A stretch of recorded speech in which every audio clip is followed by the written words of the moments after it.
శ్రీరామనవమి సందర్భంగా ఏర్పడుతున్న ప్రత్యేకమైన శుభకరమైన యోగాలు ఏమిటి అంటే, ఈ సంవత్సరం శ్రీరామనవమి ఆదివారం రోజున రావడంతో పాటు పుష్యమి నక్షత్రం కూడా ఉండడం వల్ల అనేకమైన శుభకార్యాలకు అనుకూలమైన యోగాలు ఏర్పడుతున్నాయి.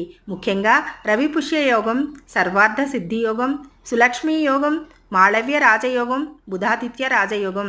ఈ యోగాలు అత్యంత శుభప్రదమైనవిగా భావించబడుతున్నాయి. కావున ఈరోజు ఆధ్యాత్మికంగా ఎంతో మహత్తరమైనదిగా పరిగణించబడుతున్నది. శ్రీరామనవమి రోజున చేయవలసిన శుభకరమైన పనులు ఏమిటి అంటే, బాలకాండ పఠనం. పుణ్యస్నానం అనంతరం బాలకాండను పారాయణ చేయాలి. ఇది శ్రీరాముడి ఆశీస్సులు పొందేందుకు ఎంతో శ్రేయస్కరం. తులసి దళమాల.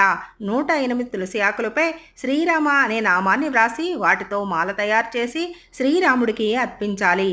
పెసరపప్పు మరియు బెల్లం విరాళంగా రామాలయానికి ఇవ్వాలి. 1.5 కిలోల పెసరపప్పు మరియు బెల్లం సమర్పించడం ఎంతో పుణ్యదాయకంగా భావించబడుతున్నది. ఈ పవిత్రమైన రోజున ఈ కార్యాలను పాటించి శ్రీరామచంద్రుడి అనుగ్రహాన్ని పొందుతాము. శ్రీరాముడి జయధ్వనులతో జై శ్రీరామ్.